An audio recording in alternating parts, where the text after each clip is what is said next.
Welcome to a special edition of Banfield. And I have to say, special doesn't do this one justice, because this is one story for the full hour, one exclusive story, an interview with the only living person who can help solve a mystery that honestly, my friends, should not be a mystery at all.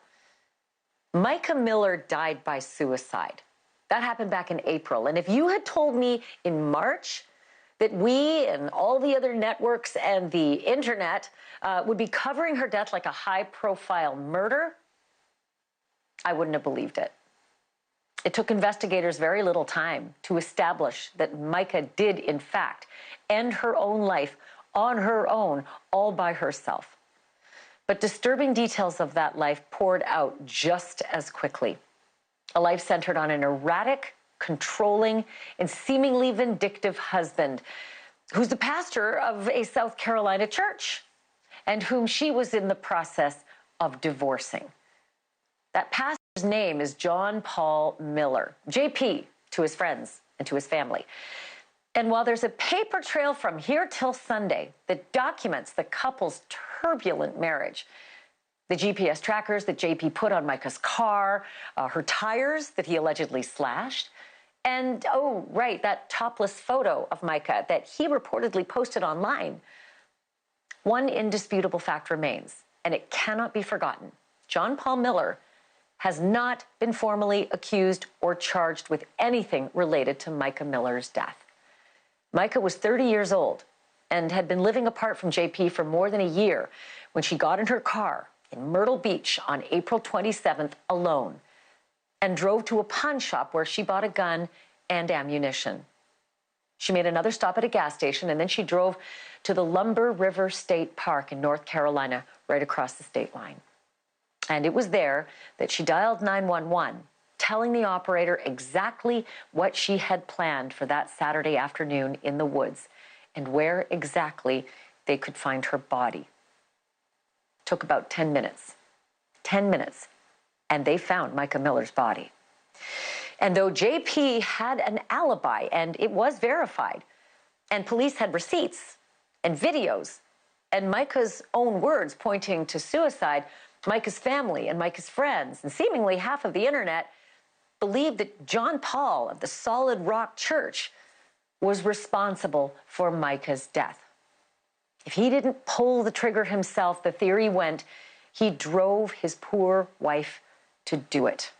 Again, JP has not been charged with any crime related to Micah Miller's death. He also hasn't done much talking about all of this outside of a church service and a couple of text messages, but now he is talking. And he's talking with NewsNation. The Reverend sat down with our Rich McHugh for a wide-ranging, gloves-off interview that you're not going to see anywhere else. It is at times uncomfortable. It is occasionally shocking. And some parts are just plain weird. I want to get straight to part one. John Paul on the suicide, the speculation, the nonstop suspicion, plus the alibi that satisfied the police, if not his haters. You and I have been talking since this happened, basically, communicating over text. Why now? Why the decision to speak now after all this time has passed? Where's your head at? Well, I think part of it is I finally got the approval of my attorneys to do so. They, the ones working on the defamation cases, they said it's easier to win a defamation case the more the people talk. And so they've been collecting a lot of evidence over the past while. And also I think that now that some of the emotion has died down in the world and with people that are led by their feelings, I think now they deserve to hear some logic and some truth and make their own assessment. So. Do you miss her? Yes, sir.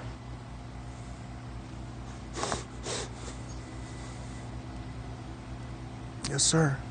Did you see this coming? Yes, but it doesn't change at all the power of the pain of reality. I saw it coming for years. I told them for years this would happen over and over. I said if she gets off her medicine, suicide is the next thing. She tried it in the past, but with me She always remained okay with me. She was on her meds with me. She was healthy and happy.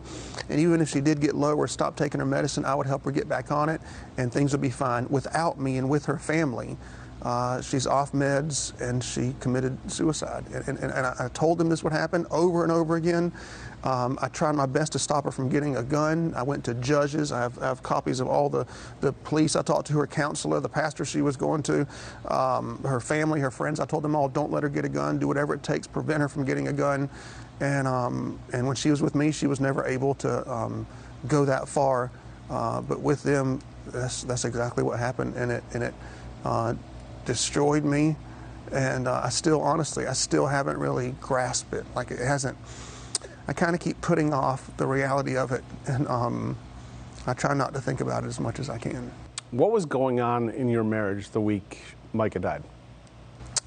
The week she died, we didn't talk that entire week. I'd emailed her several times that week, and my regular emails are sending her letters telling her that I love her. And she came over to the house. The last time I saw her was a few weeks before she passed away. We spent about 4 hours together. And we hugged and kissed, and she was in and out of psychotic conversations. She would say, one thing about double agents that are following her. That was one of the phrases she would use when she was off her meds, double agents. And the other phrase she would say, she wants to come home so bad, but her family won't let her. She told me she wanted to live in Africa and asked me if I'd live with her. I said, sure, if you take your medicine, And so she told me if I'd give her some money and if I would write her a letter saying certain things in this letter, that she would take her medicine. And so I tried that, and but she desperately wanted to come home. She was just so afraid her family would disown her. And so the week before she passed away, I probably emailed her maybe 7 or 8 times that week, just saying, I love you, you need your lithium, don't forget who you are when you're on medicine versus who you are when you're off. She had lost 40 pounds in a month, and nobody it was in her life thought to take care of her. Nobody. She was living with a former registered nurse. Her family, quote unquote, were taking care of her. She lost 40 pounds in 1 month, and no one thought she needed help. She was talking about living in Africa. No one thought she needed help. She's making videos on Facebook, and if you see the videos, you know it's not her, because she has a different cadence, a different tone, a different amount of words per minute when she's healthy and on medicine than when she's off. And the way she was even looking into space when she's taking those videos, you knew she was delusional. And if somebody loved her enough to take her to a professional and say, okay, this woman says she's being abused, or this woman says, this, or she's lost 40 pounds in a month. If someone thought, I need to take her to a professional, that professional would have known that she needed medicine. And the reason I know that's true is because I took her a few weeks before she passed away. I took her to probate court. And in 3 minutes time, she went in, she walked back out. When I went in, they said, your wife is mentally ill and she needs medicine desperately. And I said, okay, let's do it. Let's get her the medicine. Let's get her help. And they said, she's not a danger to anybody in society, so we can't force her to do it. But if one of her family members or friends had taken note of the way she was acting and seen what was happening to her physically and taken her to just one professional, they could have saved her life. Where were you when Micah died? It was on a Saturday. I was in Charleston with about 100 people from my kids' school. What was it? Oh, soccer. It was a soccer tournament. Okay, so we know, I've gone through Micah's last day, pretty much almost down to the minute. Bring us through your last day. You said soccer. Do you have any documentation that they were there? Oh, you're asking because, okay, I got you. Yeah, of course. Yeah, I can't believe people. Oh, my Lord. So, yeah, I was with about 100 people. We had dinner that night. We were all together at the soccer fields that day. Afterwards, after the soccer game, somebody was with me the entire time, who I can't name due to legal purposes, but I will say it's somebody that I love more than anything else on planet Earth. Man or woman? Young person that I cannot name due to legal purposes, but somebody that I am responsible for and love very, very much. And that person was with me, and we went shopping in Charleston, and we got food in Charleston, and there's all the receipts from that throughout the time. I think we might have gotten gas too, and then I made it back to Myrtle Beach. And I was just actually looking today at emails that I sent her that day. I sent her 4 emails that day, and I just noticed today that 2 of those she wasn't able to read because it was after it had happened. What do you think happened that day? So, according to what she's tried to do in the past, And according to her doctors, who have taken care of her for years, and according to me, who's seen it over and over again, I imagine that she was in an incredibly euphoric attitude.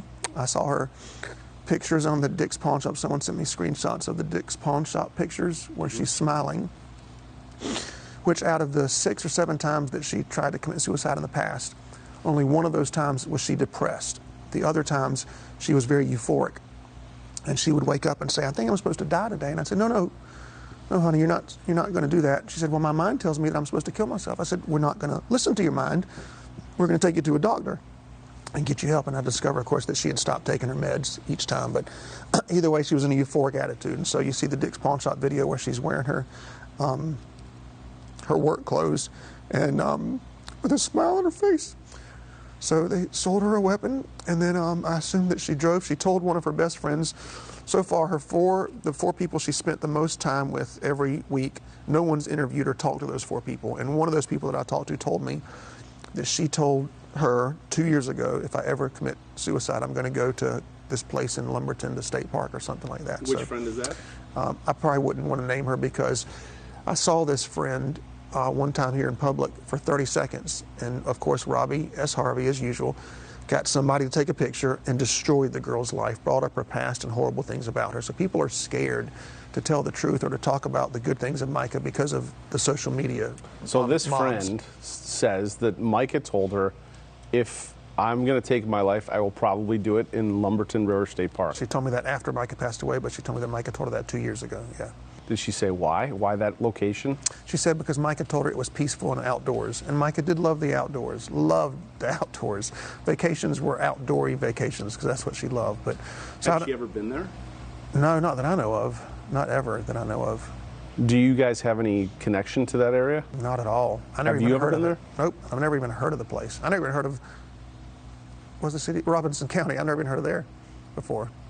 So did it strike you as, before you heard this, did it strike you as odd when you heard that where she went and what they say allegedly happened?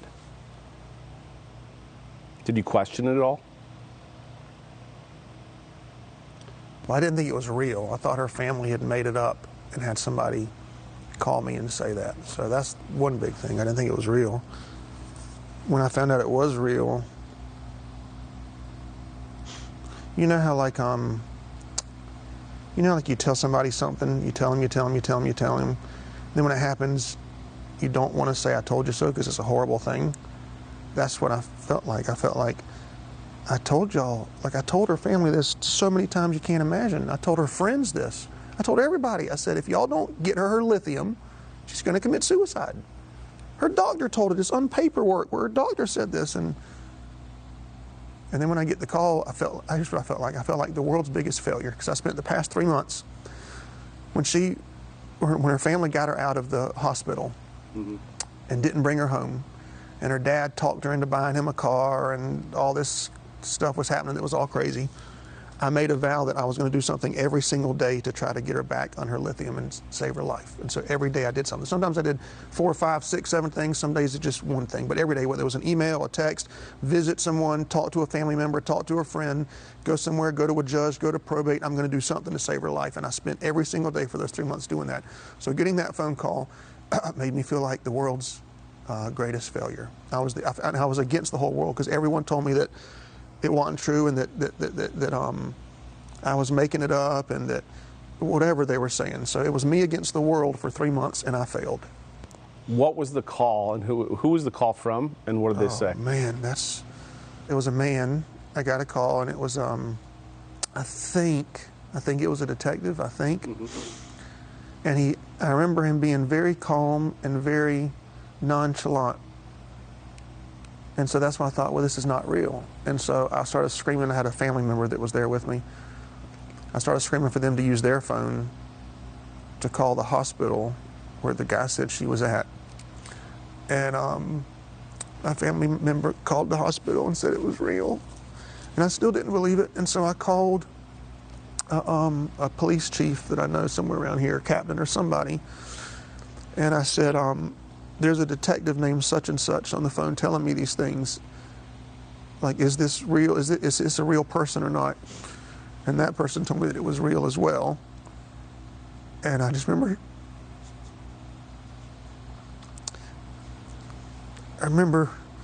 screaming really loud and throwing up everywhere.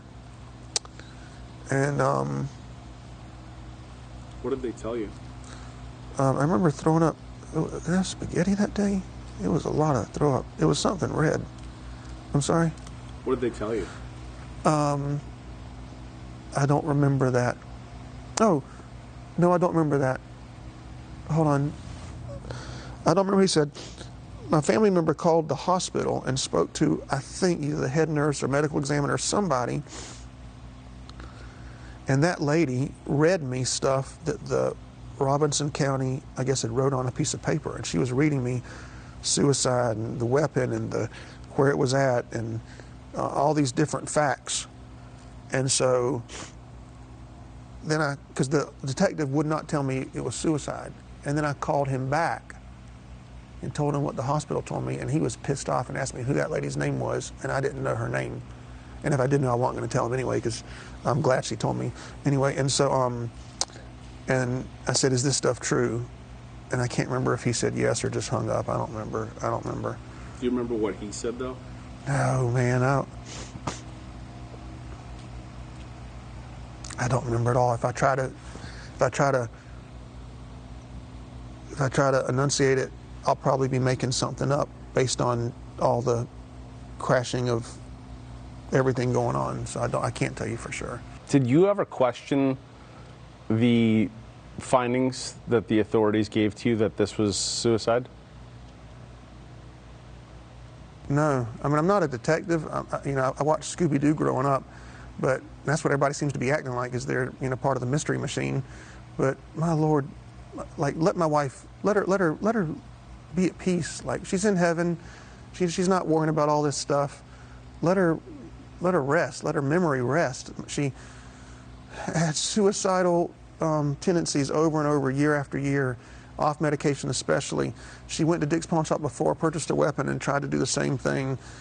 She drove out in the middle of nowhere. She called 911, left a voice message. I don't really understand what else could be. But you know what? I'm not a professional, so I don't know. In other words, it all added up to you. It made sense to you. I mean, I'm not a detective. If she had heart surgery, I'm not going to question the heart surgeon. I don't know anything about detective work at all. Right, but it's your wife. I mean, and them telling you her life has ended.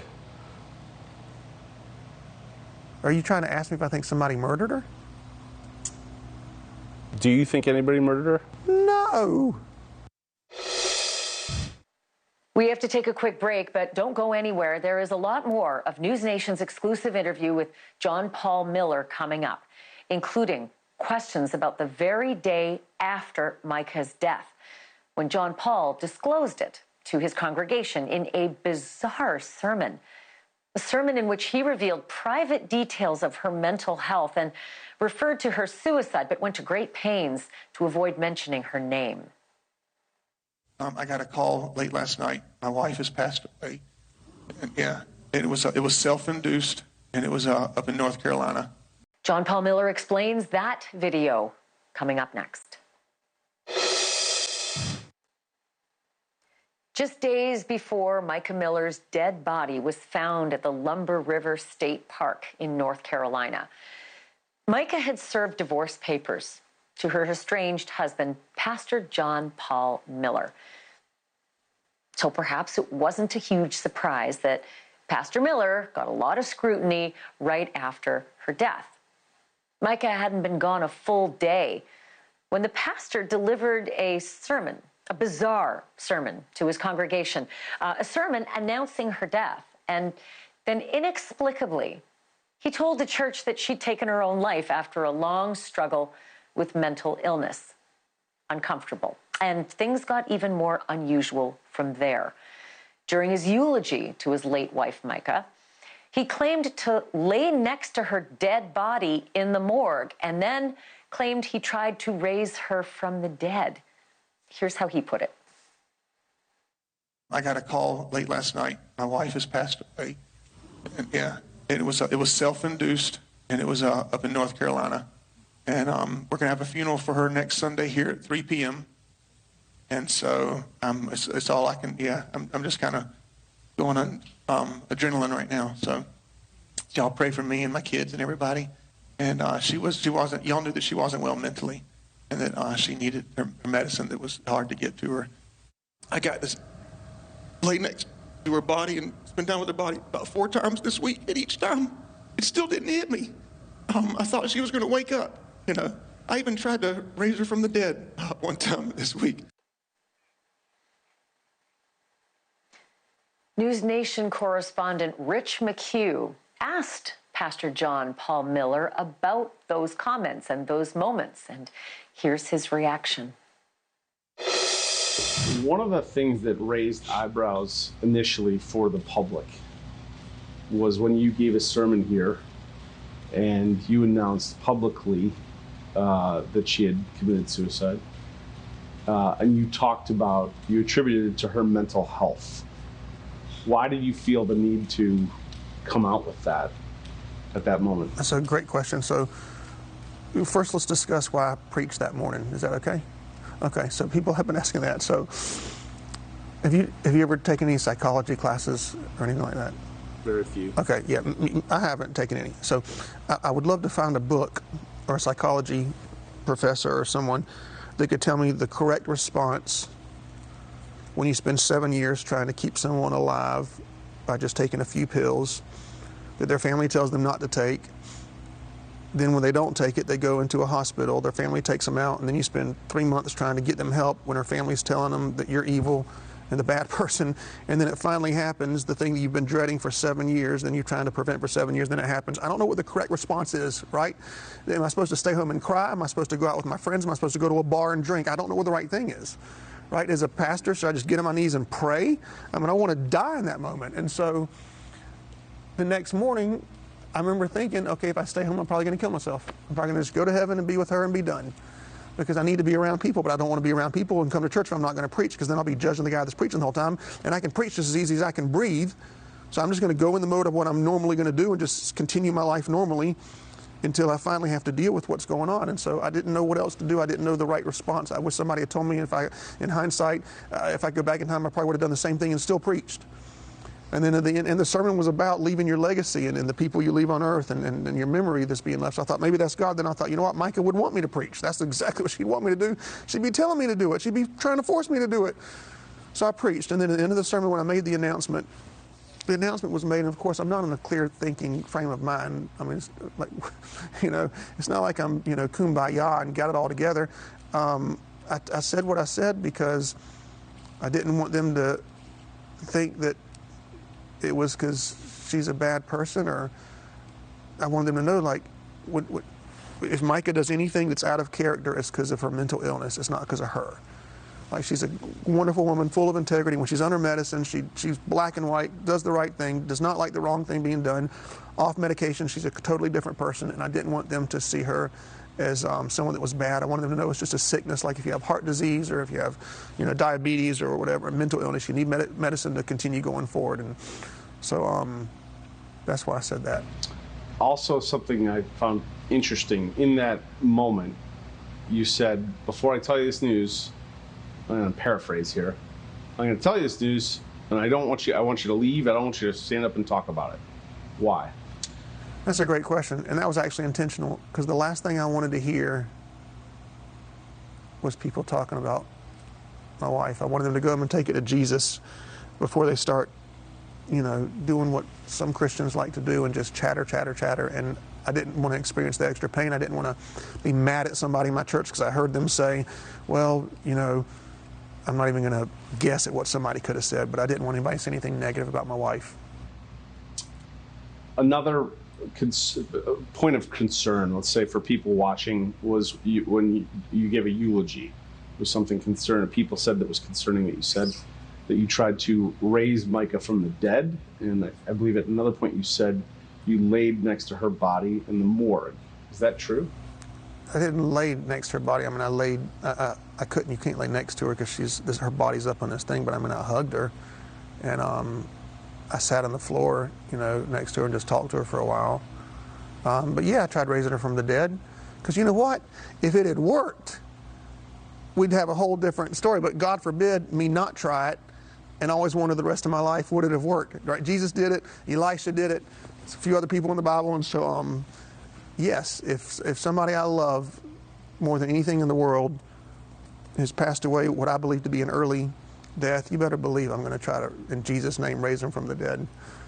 I believe in healing. I believe in miracles. I believe in the raising of the dead. I'm a one God, apostolic, tongue-talking, holy rolling, born-again, heaven-bound believer in the liberated power of Jesus' name. I'm not ashamed of it. Well, you can't argue that it would certainly be a different story if he'd been able to raise Micah Miller from the dead. Still to come. Remember the apology letter that John Paul Miller wrote to Micah Miller, apologizing and admitting all of the awful things that he did to her, like tracking her car, slashing her tires, posting a nude photo of her online? Well, now the pastor says he didn't do most of that. He says he only wrote those things at her behest. And he's got a message for all his critics out there who say he drove her to suicide. We're going to play it for you next when our NewsNation exclusive interview with Pastor John Paul Miller continues.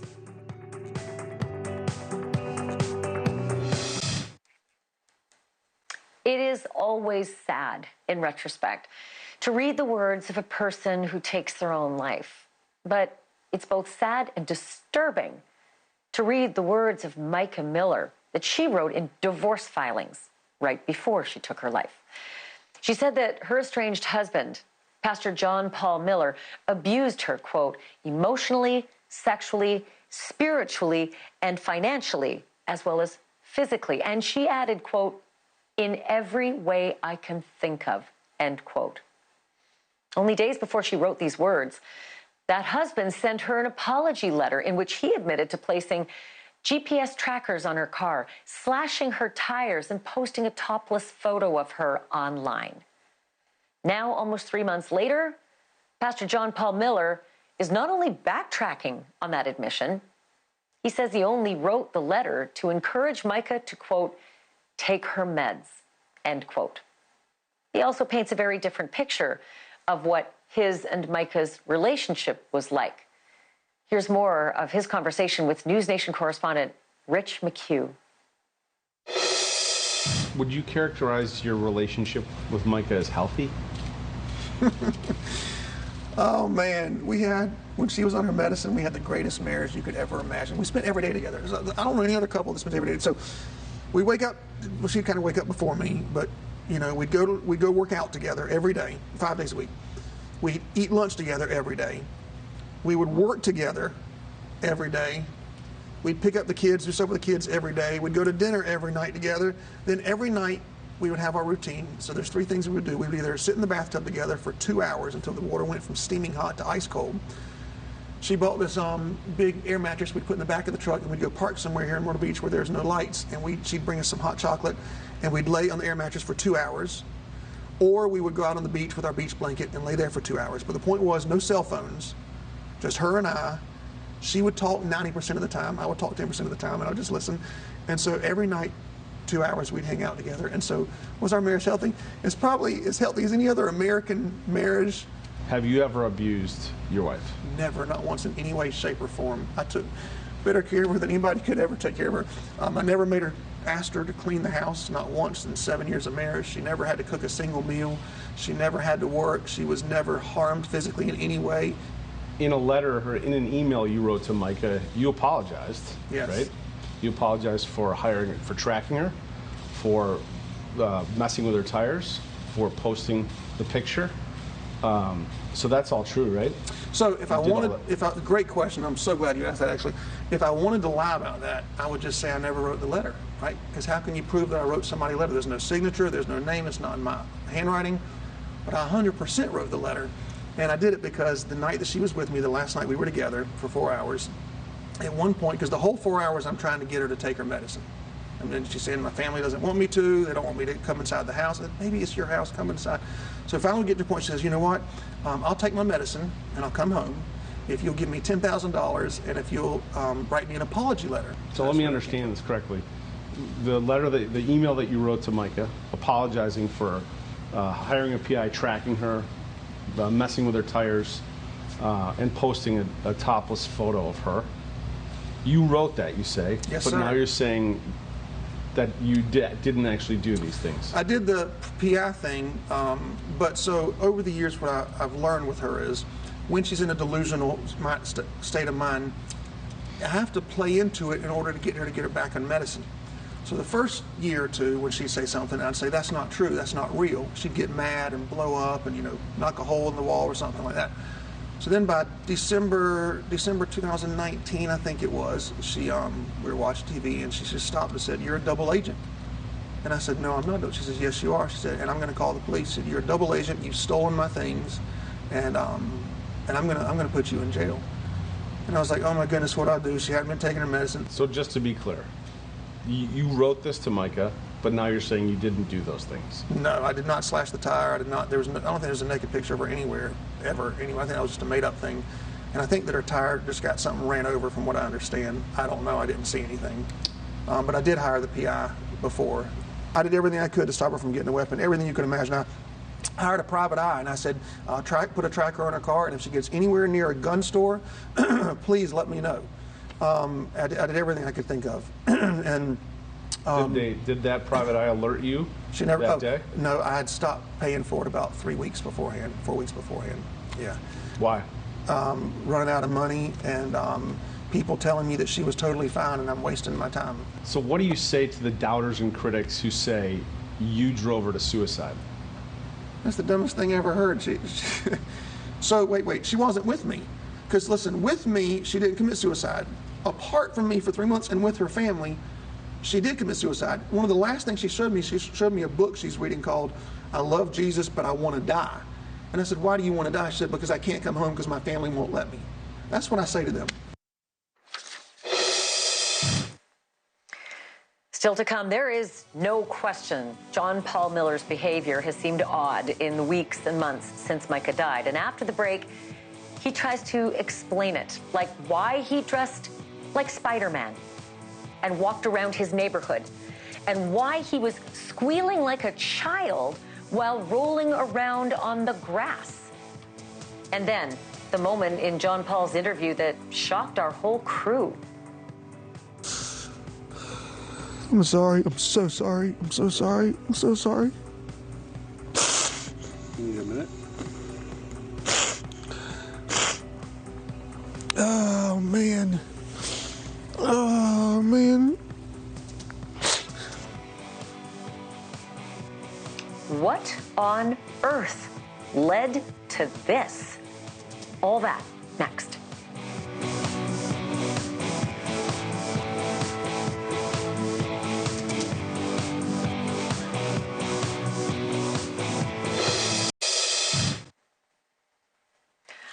When Micah Miller died almost 3 months ago, her family and her friends most certainly hoped that she'd rest in peace.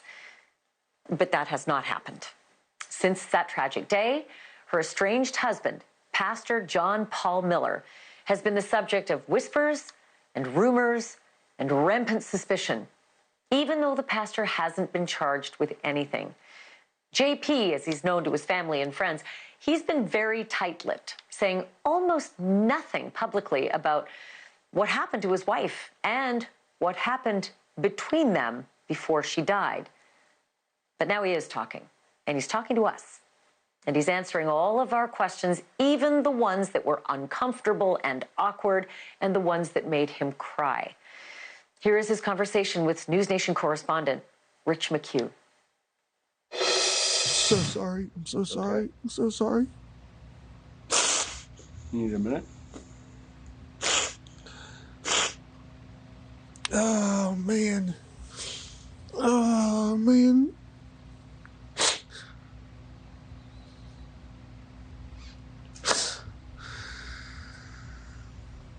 What's tripping you up? Just being able to tell. Just being able to talk about everything. It feels like that people don't care to hear the truth. They just just want to go off of feelings and believe, whoever screams the loudest rather than whoever, has the proof. Do you feel that you did anything that you would change? Do you feel any part responsible? God, that's a great question. Man, that's such a good question. Wow, what a good question. Can I have a second to think about it? Sure. Okay. Oh my gosh, that's such a good question. What would I do differently? Oh man. I know what I do. I would not involve her family when she's having mental episodes and is schizophrenic and is off her meds. I would never have texted them. We've seen you dressed as Spider-Man in videos. Okay, let me just wait, hold on. I'm not Spider-Man. I can either confirm nor deny. To me, it says Spider-Man as the person who's texting me. So we've seen you in videos dressed as Spider-Man. We know there's a Spider-Man character in the back of your house somewhere. Her family wonders if you have identity issues and this need to align with superheroes. What's your reaction? And what's the reason for the Spider-Man? Well, first of all, I can neither confirm nor deny that I've ever put on a Spider-Man costume. But you'll never see me in the same room with Spider-Man, I will say that. And I don't know, people say stuff. Me and Micah would go So you don't get in the Spider-Man costume? Yeah. I mean, you just sent me a picture with you and Spider-Man. Me and Micah, we go to Comic-Cons every year. We both dress up. Micah dressed up more than I did, actually. There are times I didn't dress up and she did. We love that kind of stuff. She was Wonder Woman, she was Spider-Woman, she was Mystique, she was a lot of different characters. So you're not even going to grant that there's something odd here? No, I'm not. No. I put on the Spider-Man costume. I go see handicapped children. I'll go visit kids that love comic books and that are handicapped, and I'll pretend like I'm Spider-Man, and I'll take them a comic book and do videos with them and stuff like that. One of the videos that has surfaced recently is from years ago, and I'm sure you know what it is. You're sitting face down on the ground and you're freaking out, and you're talking about, you're literally squealing about being eaten by ants, taking the wrong meds, that you missed your family.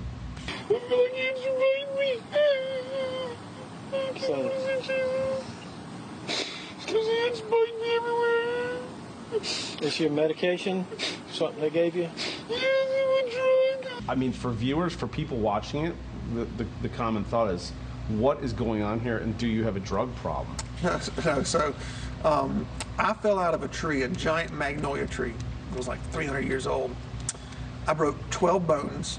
It was 10 to 12 bones. I don't know if you count fingers. Yeah, it is count fingers. Anyway, I have all this metal in my body, and I'd never taken pain meds in my life, and I just had my body cast taken off, and so I took a little bit too much pain meds that day. That's it? That's just it. What? Percocet? I don't remember any of them. It was 2017, 2016, and it was like 10 years ago, 8 years ago, whatever, and I was missing my family. My wife, Micah, and I, we started through an affair, and so we were both married to people, and then we got divorced, and I was missing my family because I'd lost my family at the time, and I was on pain meds, and it just all went together. But fell out of a tree, broke a bunch of bones, took too many pain meds. That was that story. Not hallucinogenics. No. What would hallucinogenic be? Make you hallucinate. Well, what makes you hallucinate? Drugs. Like illegal drugs? Hallucinogenic drugs, yeah. Oh, I've never done a legal drug my whole life. Okay. Well. Oh, crap, that was a lie. I'm sorry, that was a lie. When I was 16 years old, one time I was in a truck with two of my friends, and they were both smoking pot. I didn't smoke any, but they do a thing called hot box, and so I got some of that. And then I tried steroids one time.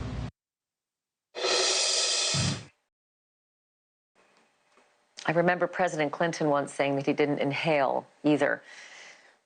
Still to come, the fallout from Pastor John Paul Miller's blockbuster interview with NewsNation. What does Micah Miller's family have to say about all of this backtracking and his erratic behavior? All of this strange stuff on the part of their former son-in-law. Maybe more importantly, what does law enforcement have to say? That's next.